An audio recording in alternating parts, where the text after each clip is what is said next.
there's footage and records of objects in the skies that we don't know exactly what they are. We can't explain how they moved, their trajectory. They did not have an easily explainable pattern. Hey, what's up, everybody? Welcome back to the Discussion Lounge with Hector and Gio. Today we're going to talk about some fun stuff because we actually had a debate not too long ago, me and Gio, about whether aliens exist. Have they ever existed? Have they visited us before? And it was a cool conversation. It was in good spirit, right? We had fun with it. But now we're seeing reports, right, that more and more reports of these UFOs that have now been changed to UAPs, right? Unidentified aerial phenomenons, they're calling them now. So we're getting more and more reports of the government saying, government officials saying that these stories are true. More and more military people, and obviously the UFO community is going insane. They love hearing about this stuff, right? So I kind of want to swing it over to Gio. What do you think about all this hype that's been going on with the UFO community? Yeah, there is a lot of hype, isn't there?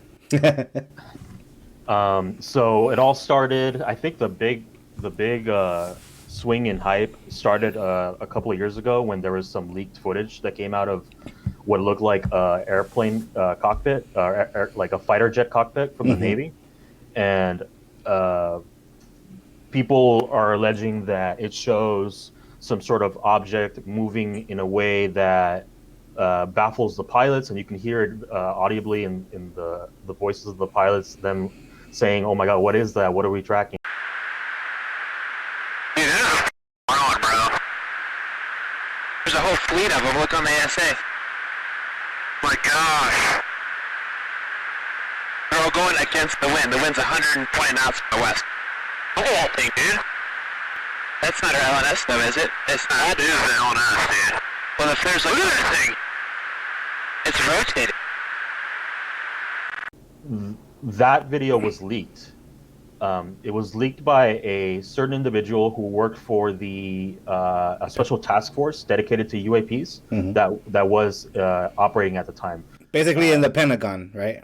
In the Pentagon, yeah, and they dedicated like millions of dollars to this program. The program was in effect before the video was leaked. I believe this individual, we can look up his name. He leaked the footage because he was disgruntled with how slow his superiors were moving on trying to figure out what these videos showed, and so he leaked it. And then later on, he came forward and said, "I was the one that leaked it." And now the pilots that were recorded in those videos have come forward and say, "Yeah, that's what we saw. It was something strange. It was one of the pilots described it as a tic tac looking object, so like a cylindrical white object that probably the size of a jet fighter itself, moving around in ways that seem to violate the laws of physics, moving at right angles, at high velocities." In a way that no human aircraft could possibly move right now in 2021, or that we know of. And so we have that going on. And then in addition to that, we have a provision that was sneaked into the COVID relief bill from the end of 2020 when it was passed in December, stipulating that the Pentagon has to give a report to Congress in 180 days about what it knows about these UAPs, these unidentified aerial phenomenon. And so now 180 days later is about a month from now, and so everybody's waiting in anticipation to see what the report is going to show.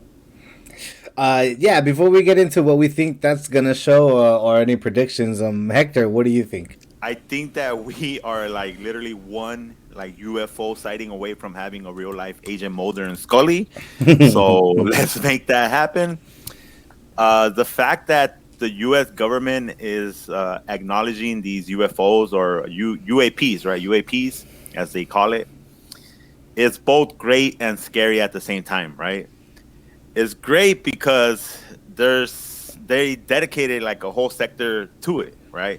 To investigating and doing all the due diligence, right? Mm-hmm. So you have scientists and military experts doing that part, and trying to eliminate all possibilities.